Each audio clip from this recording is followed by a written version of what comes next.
다음 주간에 추석 연휴가 이렇게 진행되어지면서 어떤 면에서는 오늘 금요일 저녁부터 내일 토요일, 주일 그리고 월, 화, 수요일로 이렇게 계속 이어지는 연휴 가운데 있는데, 오늘 이 자리에 나오신 우리 모든 성도님들, 그리고 지금 비대면으로 함께 예배하는 모든 분들,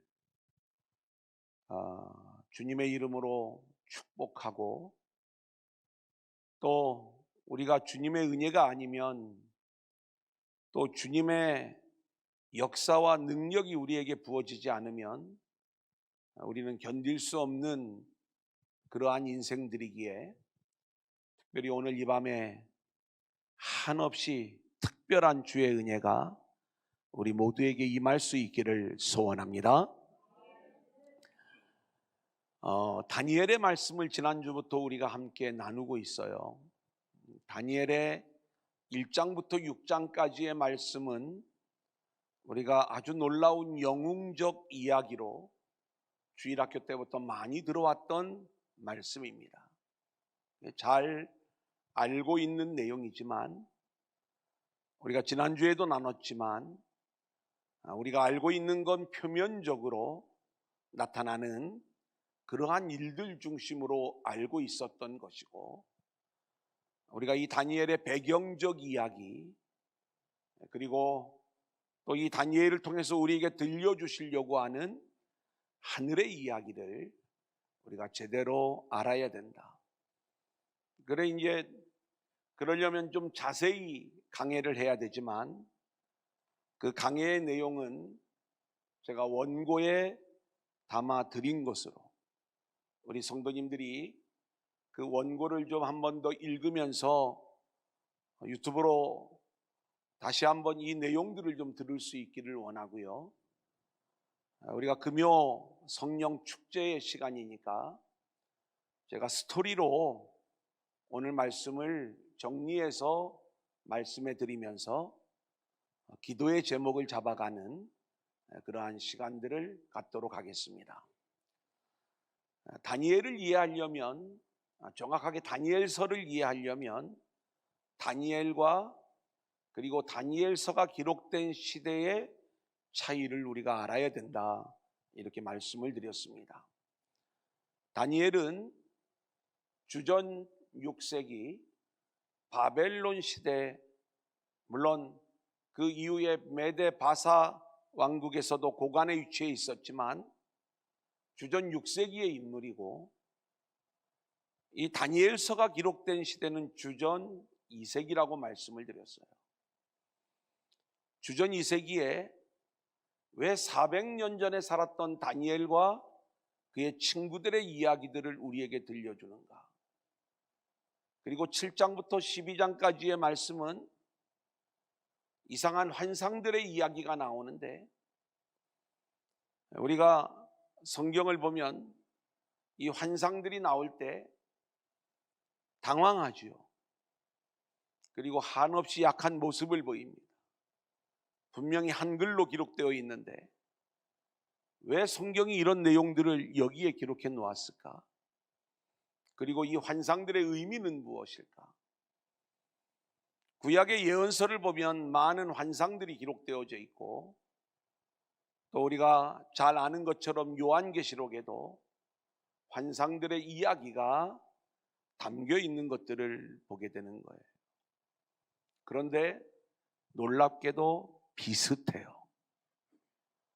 비슷하다는 것은 우리가 그 그림을 좀 볼 줄 알면 어떤 내용보다도 쉽게 이해할 수 있는 내용들인데, 그것을 대부분의 세대주의자들에 의하여 표면적인 해석이나 문자적인 해석으로만 우리가 그 그림을 한국교회가 그동안에 받아왔기 때문에 이 장면이 어려운 것입니다. 복음적 해석이 부족했던 것이죠. 그래서 7장부터 12장까지에 나오는 그 환상들의 이야기는 그 앞부분에 나오는 영웅들의 이야기와 어떻게 연결되어지는가? 전혀 다른 두 이야기가 섞여 있는 것처럼 보이는 이 다니엘서의 이야기. 그것은 이 다니엘서가 기록될 당시 주전 2세기의 상황을 우리가 알면 다니엘의 기록 목적이 분명해지는 거예요. 결코 영웅들의 이야기가 아니에요. 그것은 역사를 주관하시고, 그리고 역사의 때를 정하시고, 그리고 그 역사 속에는 수많은 환란들이 있지만 그 환란 속에서도 하나님은 여전히 이 세상을 통치하고 계시며, 결국 하나님이 계획하신 하나님 나라의 완성을 향하여 하나님은 지금도 일하고 계신다는 것을 이 다니엘서를 통해서 우리 가운데 말씀해 주고 있는 거죠. 주전 2세기 예루살렘에는 안티오코스 에피파네스 4세라고 하는 적그리스도의 침략을 받고 순교적 상황, 엄청난 고난의 상황이라고 말씀을 드렸어요.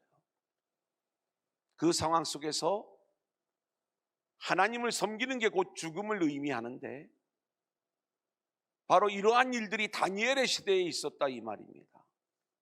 우리 신앙의 선배들, 400년 전에 바벨론 포로로 붙잡혀갔던 우리 신앙의 선배들은 그 타향에서, 포로지에서 하나님을 섬기는 일이 죽음이 될 수가 있었어요.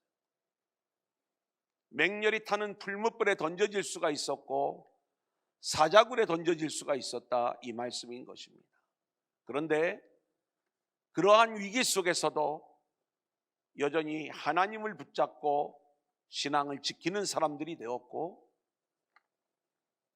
그때 놀라운 하나님의 구원의 역사가 이루어졌던 이야기, 이 이야기를 들려주면서 지금 적그리스도에 의하여 엄청난 고난의 상황에 있는 구약 교회의 백성들, 주전 2세기의 백성들을 위로하는 거예요. 그렇다면 오늘 이 시대를 살아가는 우리들 역시 하나님은 믿음의 사람을 끌고 가는 자리가 고난과 환난의 자리라고 말씀을 드렸어요. 오해하지 마세요.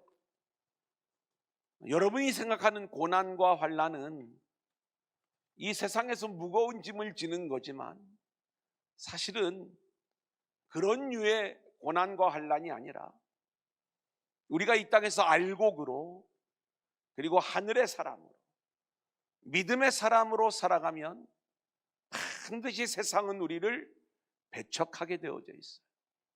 삶의 원리가 다르기 때문에. 여기에서 오는 고난, 십자가의 모습인 것입니다.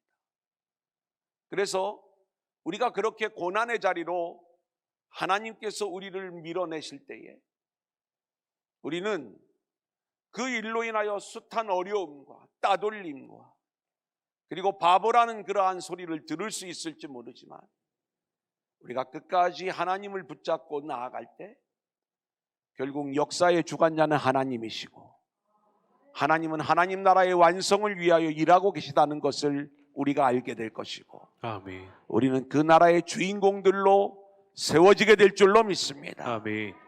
그래서 다니엘에게 보여주신 그 환상과 꿈의 이야기들은요, 하나님이 역사의 기한을 어떻게 정하셨는가, 그리고 앞으로의 역사는 어떠한 방향으로 흘러갈 것인가, 그러한 가운데 하나님은 어떻게 하나님 나라를 완성할 것인가를 보여주는 환상의 이야기이기 때문에 전혀 앞부분과 이질적인 것이 아니라 다니엘의 기록 목적을 보면 정확한 내용을 우리에게 말씀해 주는 것이다, 이렇게 볼 수가 있습니다.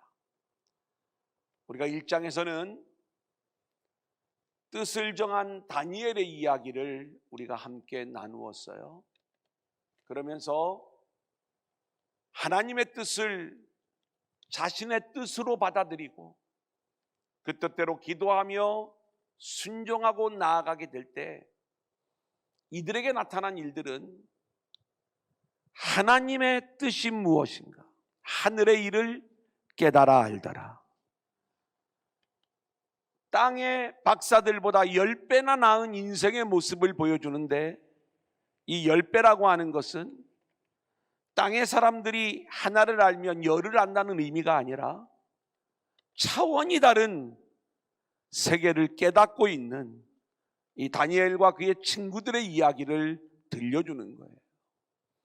그러니까 모든 세상의 박사들은 땅의 일에만 박사일 뿐인데 10배나 나은 인생이 되었다는 것은 세상 사람들이 생각하지도 못하는 하늘의 일들을 아는 자들이 되었다.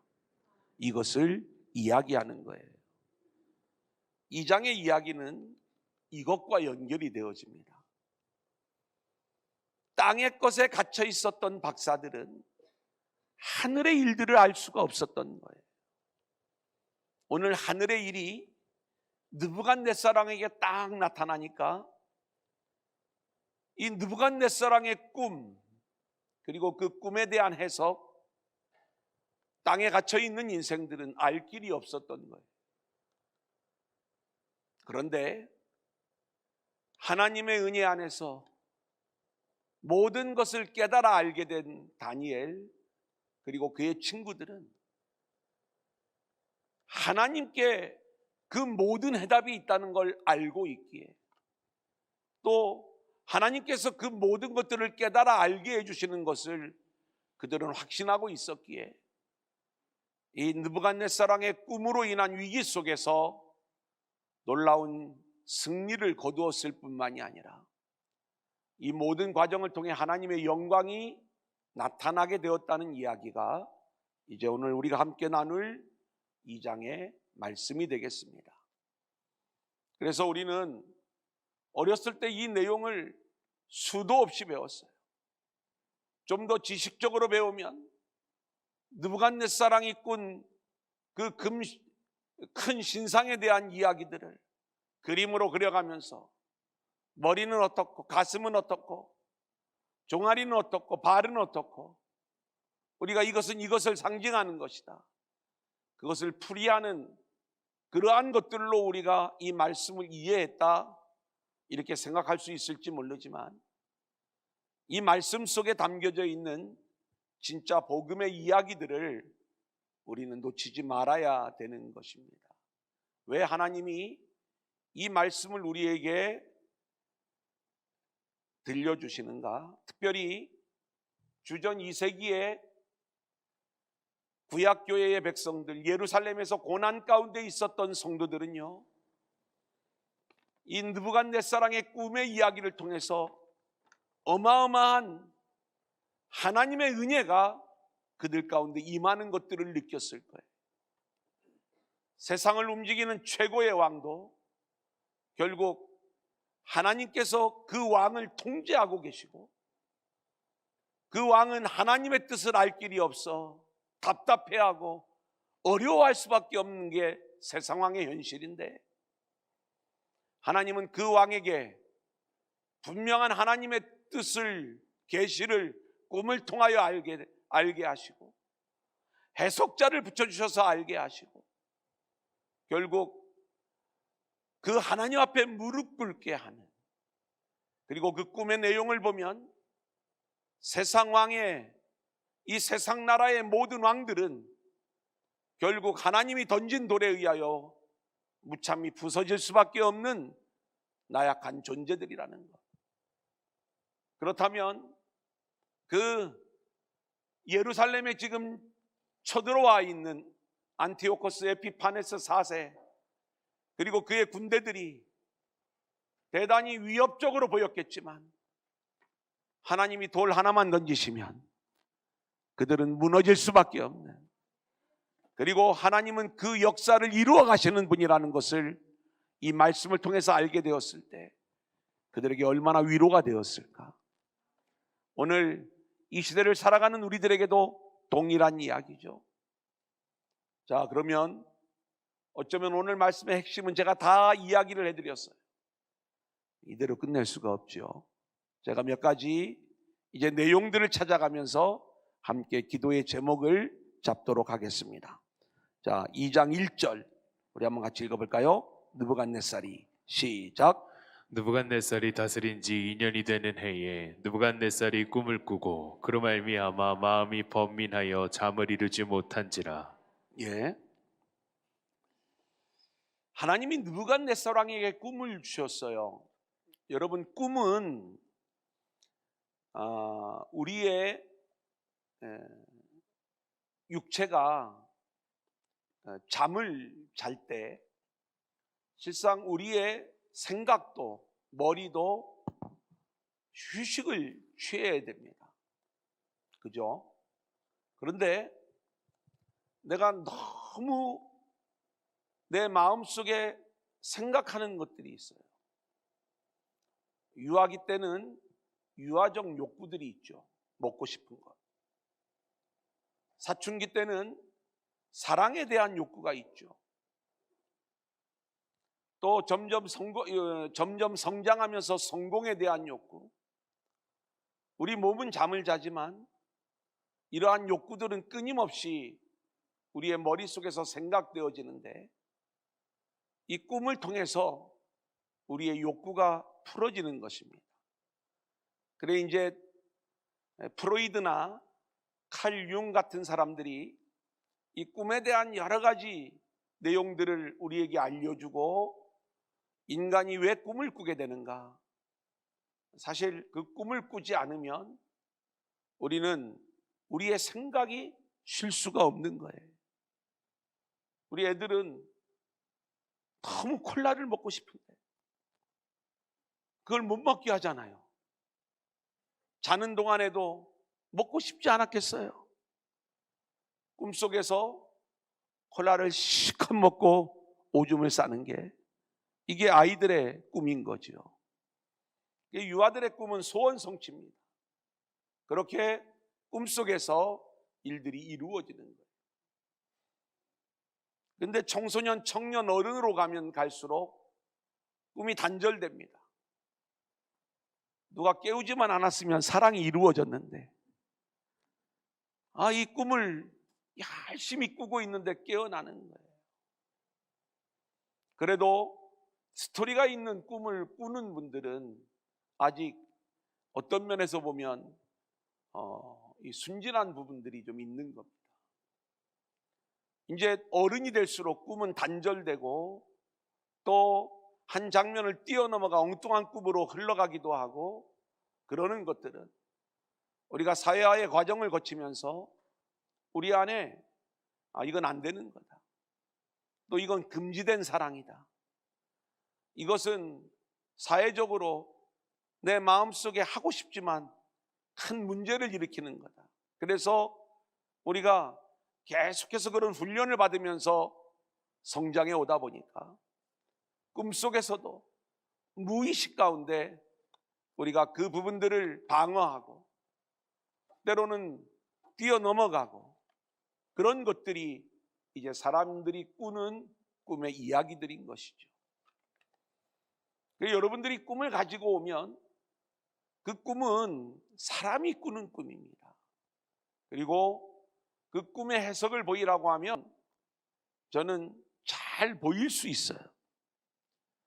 여러분들이 믿거나 안 믿거나는 그 다음 문제지만 왜 제가 꿈을 잘 해석해 줄 수 있다라고 이야기를 하냐면 하나님이 저에게 지혜를 주셔서 꿈을 잘 해석해 줄 수 있다는 게 아니라 사람이 꾸는 꿈은 그 사람의 삶과 연결되어져 있어요. 생각과.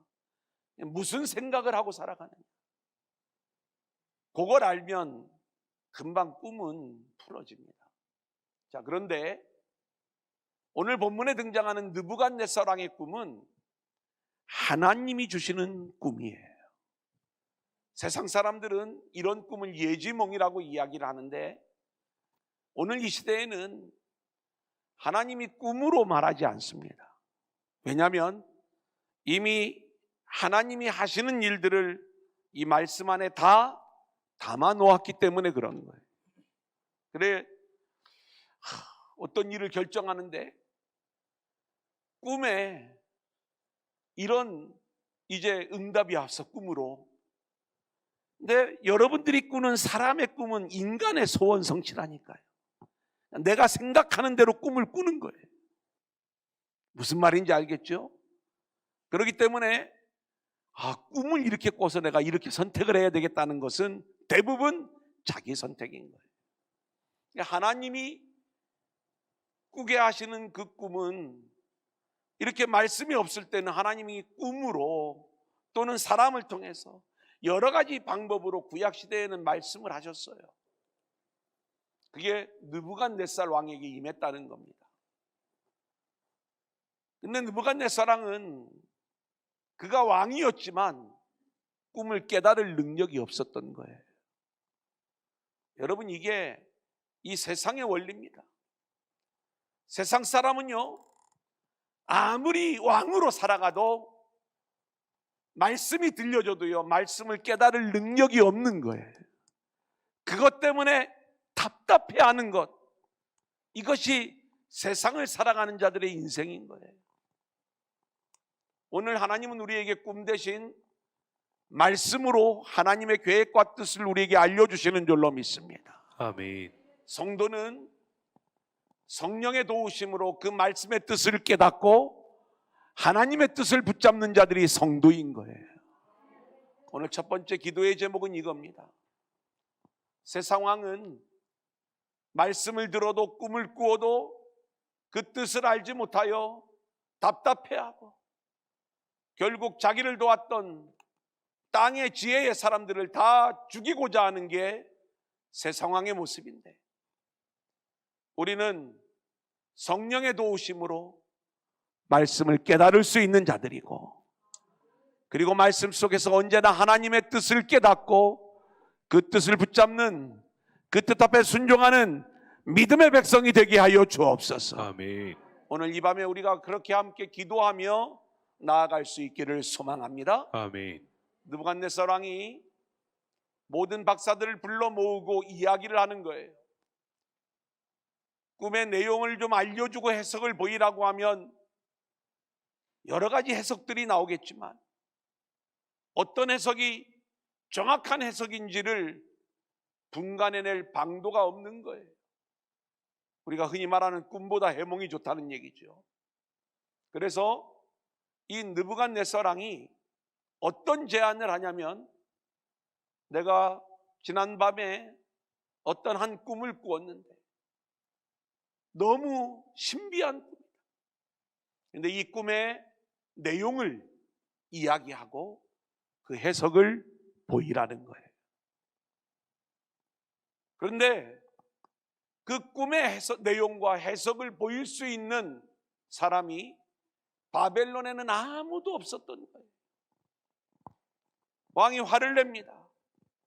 기간을 정해주고 그때까지 꿈의 내용과 해석을 보이지 않으면 다 죽여버리겠다는 거예요. 바벨론의 박사들이 왕을 설득하려고 해요. 내용만 말씀해 주시면 우리가 그 해석을 보여드리겠다는 거지요. 하지만 우리가 땅에 갇혀 있는 자들은 하늘의 이야기를 알 수가 없어요. 우리가 이 세상을 살아가면서 예수를 믿는다고 하지만 저와 여러분이 다니엘과 그의 친구들처럼 하나님의 은혜 안에서 하늘의 것을 깨달아 하는 지혜가 우리 가운데 임해야 되는데, 아멘. 우리가 예수를 믿는 모양이 있지만 여전히 땅만 바라보고 살아가는 인생들은요, 하늘의 이야기를 땅의 이야기로 적용해 버리는 거예요. 알지를 못해요. 이 바벨론 박사들처럼 하나님이 주신 하늘의 뜻을 알지 못하여 결국 죽을 수밖에 없는 운명인 것, 여러분, 이것이 이 세상 사람들의 운명인 것입니다. 이 세상에서 아무리 박사라 할지라도 그것이 그의 생명을 지켜주지는 못하는 거예요. 철저하게 하나님의 뜻을 깨달아 아는 자만이, 하나님의 말씀을 듣고 그 말씀의 뜻을 아는 자들만이 이 세상 속에서 생명을 얻을 수 있고, 그리고 하나님 나라의 놀라운 주인공으로 세워질 수 있다는 것이죠. 예. 자, 이 위기가 다니엘에게 닥쳐오는 것을 보게 됩니다. 다니엘에게도 그 해석을 보이지 아니하면 죽이겠다는 거예요. 어떻게 보면 우리에게도 동일한 그러한 위기가 찾아올 수 있지 않겠습니까? 이런저런 여러 가지 위기들. 그런데 갑작스럽게 찾아오는 이런 생명의 위기. 다니엘은, 그리고 그의 친구들은 하나님께서 1장의 말씀을 통해서 10배나 나은 지혜를 주셨어요. 이들은 세상 사람들이 다 절망하는 문제 앞에서 다니엘의 표정을 보면 왕의 행동이 왜 이렇게 급합니까? 조금만 시간을 주면 그 해석을, 내용과 해석을 보이겠다라고 이야기를 해요. 왜냐하면 왕에게 주어진 꿈의 내용이 하나님의 뜻이고 하나님의 계시라면 하나님께서 그 내용과 해석을 알려주실 것을 확신했기 때문에 자신에게 놀라운 지혜로, 깨달음으로 역사하셨던 하나님이 이 문제도 능히 풀어주실 것을 확신하고 있었기 때문에, 그래서 다니엘은 전혀 두려워하지 않고, 그리고 무엇보다도 이 일로 인하여 생명을 잃을 수도 있죠. 2장에도 보면 생명을 잃을 수 있는 위기가 와요. 우리가 다음 주에 나눌 3장의 말씀도 맹렬히 타는 풀무불에 던져져 생명을 잃을 위기가 찾아와요. 지금 2세기 예루살렘에 있는 위기의 사람들도 저 그리스도의 탄압에 의해서 생명의 위기를 맞이하고 있는 거예요. 이때 붙잡아야 될 단 한 분, 하나님. 하나님만을 붙잡아야 결국 우리는 그 생명의 위기 속에서도 평안하고 자유할 수 있음을, 아멘. 그리고 그 하나님께 맡길 수 있을 때 우리가 해답을 찾을 수 있다는 것을 우리는 오늘 말씀 속에서 알 수가 있는 것이죠. 우리 성도님들도 어떤 위기가 우리 가운데 찾아온다 할지라도 그 모든 상황을 통제하시는 분은 하나님이시고, 아멘. 그 문제의 해답도 하나님의 손에 달려있기 때문에 아멘. 하나님을 확신하는 믿음을 우리가 가지고 있다면 우리는 위기 앞에서도 자유함과 평안함을 누리게 될 줄로 믿습니다. 아멘. 그래서 제가 늘 드리는 말씀이지만 좀 이렇게 하나님을 믿으세요. 그리고 좀 자유해 보세요. 사업이 망할 것 같아. 근데 왜 우리가 자유하지 못하냐면 망하면 안 된다고 생각하니까 자유하지 못하는 거예요. 망하면 죽습니까? 힘들겠지만 하나님의 이끄심을, 또 하나님의 일하심을, 하나님이 이 일을 통해서 내 인생의 방향을 바꾸시는구나, 하나님만 바라보고 나아가겠습니다. 하나님께서만이 저를 인도해 주세요. 그렇게 우리가 하나님과 친밀하게 관계하면서 맡길 수 있다면 우리는 자유할 수 있는 거예요. 오늘 이 모습이 다니엘의 모습인 거예요. 다니엘은 하나님의 응답을 확신하면서 하나님을 찬양하는데 19절부터 21절까지의 말씀을 보면 이미 다 응답을 받았어요. 자, 우리 뒷페이지에 나오거든요. 19절로 21절 한번 같이 읽겠습니다. 시작. 이에 이 은밀한 것이 밤의 환상으로 다니엘에게 나타나 보임에 다니엘이 하늘에 계신 하나님을 찬송하니라. 다니엘이 말하여 이르되 영원부터 영원까지 하나님의 이름을 찬송할 것은 지혜와 능력이 그에게 있음이로다. 그는 때와 계절을 바꾸시며 왕들을 패하시고 왕들을 세우시며 지혜자에게 지혜를 주시고 총명한 자에게 지식을 주시는도다. 여러분, 이 이야기를 그냥 읽지 마세요. 왜냐하면 하나님의 이름을 찬송할 것은 지혜와 능력이 그에게 있음이로다. 여러분, 우리는 하나님의 지혜를 알 수도 없고 하나님의 능력을 우리가 측정할 수도 없어요. 그리고 실제로 지혜와 능력은 하나님께만 합당한 내용인 거예요.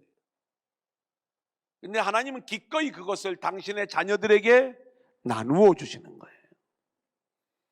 그래서 다니엘의 이 고백과 찬양을 보면 때와 계절을 바꾸시는 하나님, 모든 역사의 시간표가 하나님의 손에 달려 있다는 거예요.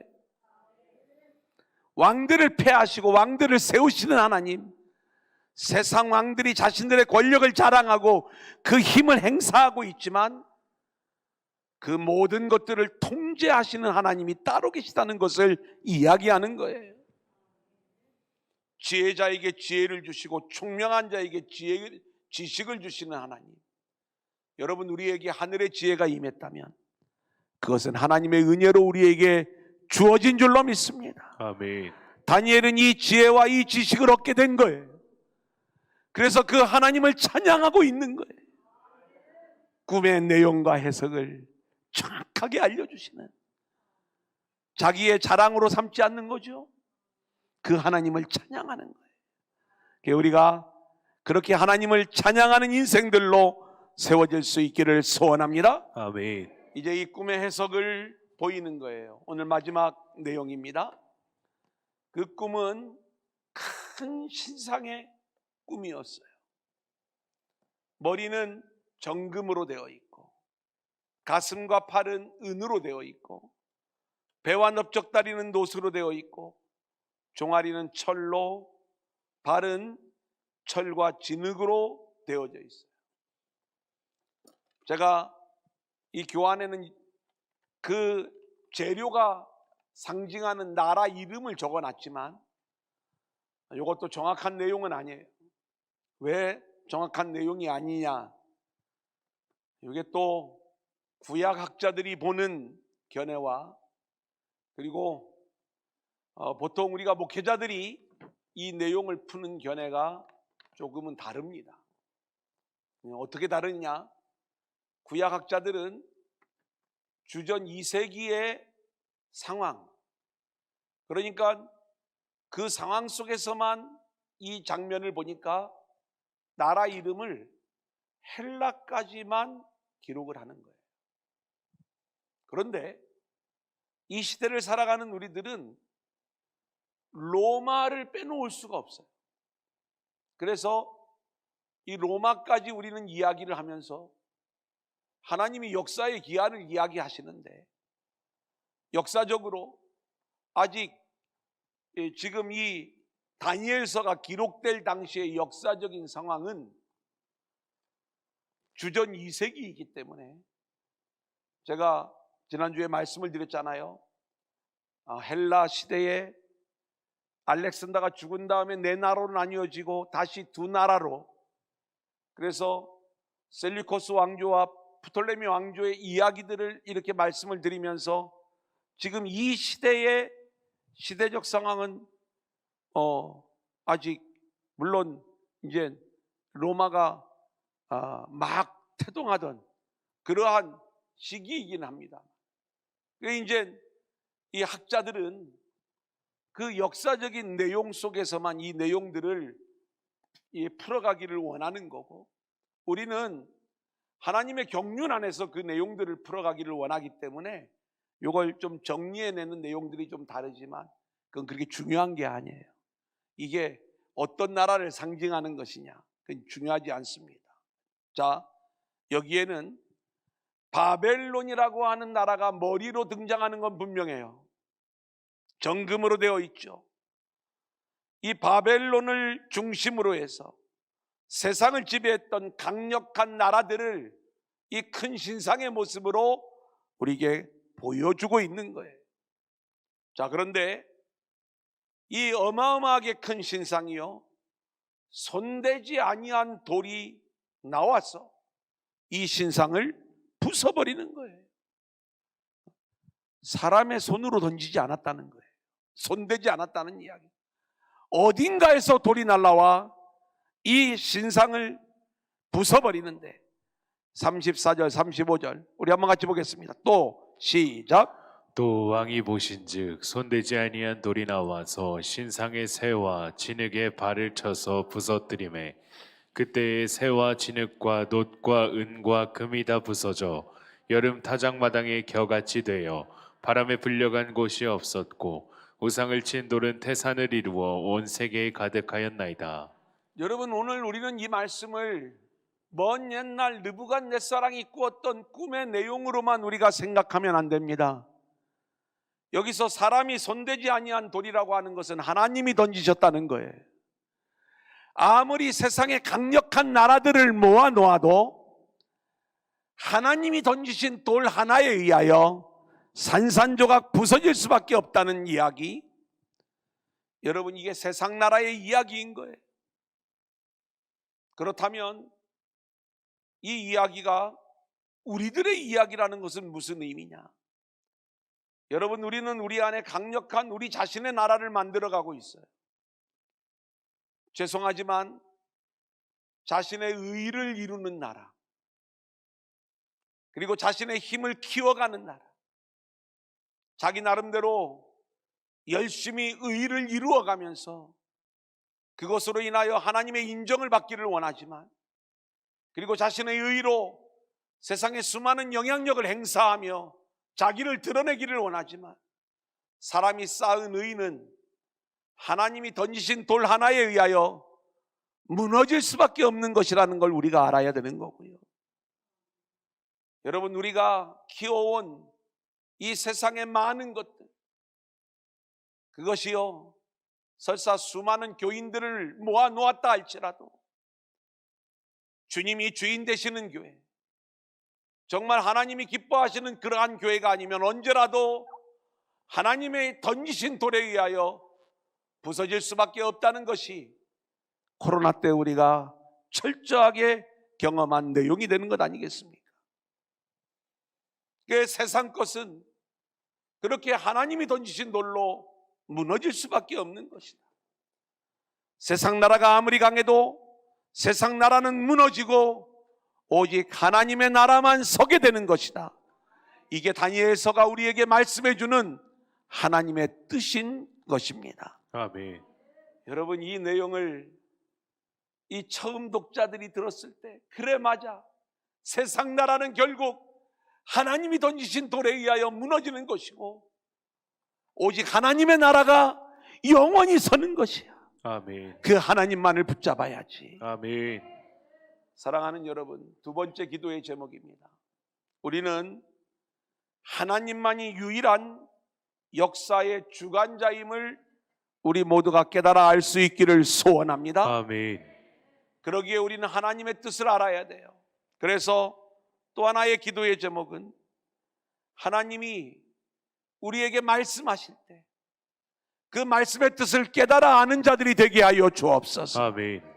우리는 늘 말씀을 들을 때마다 왜 하나님이 오늘 이 본문을 통해서 이 말씀을 우리에게 주시는지, 우리가 세상의 생각을 가진 세상 왕이 되면 그 뜻을 알지 못하여 답답해할 수밖에 없고 누구에게 물어도 그 뜻을 알려줄 사람이 없지만, 다니엘처럼 우리가 오직 하나님의 뜻을 나의 뜻으로 받아들이고 그렇게 하나님의 뜻대로 살기로 순종하는 자들에게는 하나님께서 우리에게 말씀을 들려주실 뿐만이 아니라 아멘. 그 뜻까지 알려주시고, 아멘. 그래서 우리는 그 뜻에 순종함으로 하나님이 세우시는 하나님 나라의 주인공으로 우리 모두가 세워지게 되는 거예요. 아멘. 세상 나라는 망하고 하나님의 나라가 서는 것인데 우리가 세상 왕이 될 것입니까? 하늘의 왕이 될 것입니까? 하나님은 우리를 하늘의 왕 같은 제사장으로 세우는 이 일들을 진행하시는 거예요. 아멘. 말씀을 깨닫고 순종하는 가운데 하늘의 왕으로 세워지는 저와 여러분들이 될 수 있기를 소원합니다. 아멘. 자, 그래서 다니엘은 이 내용을 통해서 하늘의 하나님이 세우시는 영원한 나라를 이야기해 주고 있어요. 우리 2장 44절 우리 한번 같이 읽어볼까요? 이 여러 왕들의 시대에 시작. 이 여러 왕들의 시대에 하늘의 하나님이 한 나라를 세우시리니 이것은 영원히 망하지도 아니할 것이요 그 국권이 다른 백성에게로 돌아가지도 아니할 것이요 도리어 이 모든 나라를 쳐서 멸망시키고 영원히 설 것이라. 여러분, 우와, 다니엘 이야기가 이런 이야기예요. 우리는 참 예수 믿으니까 다른 사람들은 다 해석을 안 보이는데 예수 믿는 사람만 이렇게 놀라운 지혜가 임해서 그렇게 영웅이 되고 높은 자리에 올라가고 이런 것처럼 우리도 그렇게 하나님 열심히 믿고 지혜 있는 자가 되어 세상에서 높은 자리에 올라갑시다. 이런 엉터리 설교는 없는 거예요. 성경은 그런 얘기를 우리에게 말씀하는 내용이 아닌 거예요. 이 내용은요, 결국 하나님이 세우시는 영원한 나라가 있다는 것을 이 꿈의 내용을 통해서 알려주고, 아멘. 세상 나라는 망하고 하나님이 영원한 나라를 세우실 것입니다. 아멘. 여러분, 이 이야기를 선포해야 이게 복음이 되는 것 아니겠습니까? 놀라운 것은요, 이 해석 앞에 기분 나쁠 수도 있는데 느부갓네살왕이 다니엘에게 절을 하는 거예요. 우리 46절을 볼까요? 이에 시작. 이에 느부갓네살 왕이 엎드려 다니엘에게 절하고 명하여 예물과 향품을 그에게 주게 하니라. 다니엘에게 절했다는 것은 사람에게 절한 게 아니라 다니엘에게 역사하신 하나님 앞에 무릎 꿇는 모습이 되는 것이죠. 그리고 그의 고백을 볼까요? 47절 왕이 시작. 왕이 대답하여 다니엘에게 이르되 너희 하나님은 참으로 모든 신들의 신이시요 모든 왕의 주제시로다. 내가 등이 이 은밀한 것을 나타내었으니 내 하나님은 또 은밀한 것을 나타내시는 이시로다. 아멘입니다. 아멘. 여러분, 모든 신들의 신, 이것은 많은 신들이 있는데 그 중에 최고의 신이라는 이야기가 아니라 다른 신들은 다 가짜고 오직 하나님만이, 다니엘이 믿는 그 하나님만이 진짜 하나님임을 느부갓네살 왕이 고백할 수밖에 없었다는 것이죠. 아멘. 그리고 다니엘을 높여서 하나님은 하나님 나라의 일을 진행하시는 거예요. 지금 세상 나라의 높은 자리에 올라가겠다는 게 중요한 게 아니라 하나님은 다니엘을 통해서 하나님이 진행하시는 하나님 나라의 일들을 진행하려고 높은 자리에 올려놓으셨다, 이 말씀인 것입니다. 아멘. 이제 마지막 기도의 제목입니다. 우리는 늘 하나님 앞에 하나님이 그 은밀한 것을 우리에게 말씀해 주시지 않으면, 하늘의 것들을 우리에게 깨닫게 해주시지 않으면 우리는 알 방법이 없는 자들이에요. 하나님의 은밀한 그 일을 말씀을 통해서 우리 모두가 깨달아 알게 하여 주옵소서. 아멘. 그리하여 우리의 인생이 하나님의 뜻에 순종하는 인생들이 되게 하여 주옵소서. 아멘. 자, 말씀은 다 했습니다. 기도의 제목만 한 번 더 정리해 드리고 우리가 찬양하고 같이 기도하도록 하겠습니다. 첫 번째는 꿈을 깨닫지 못했던 느부갓네살 왕의 그 답답한 모습들을 바라보면서 하나님의 말씀을 복음으로 깨달을 수 있는, 말씀을 깨닫는 인생들이 되게 하여 주옵소서. 아멘. 우리가 오늘 이 밤에 함께 기도하기를 원하고요. 그리고 하나님만이 유일한 역사의 주관자가 되셔서 하나님이 하시는 일은 세상 나라를 무너뜨리고 영원한 하나님의 나라를 세우는 일인데 우리가 이 하나님의 일 앞에 순종하게 하여 주옵소서. 그리하여 세상에 갇혀 사는 인생이 아니라 영원한 하나님 나라를 소망하며 살아가는 우리의 인생들이 되게 하여 주옵소서. 마지막으로는 하나님의 은밀한 일을 우리에게 보이셔서 우리의 인생이 그 은밀하신 하나님의 뜻대로 순종하여 하나님 나라의 주인공들로 세워지는 우리 모두가 되게 하여 주옵소서. 우리가 이 기도의 제목을 함께 기도하며 나아가겠습니다.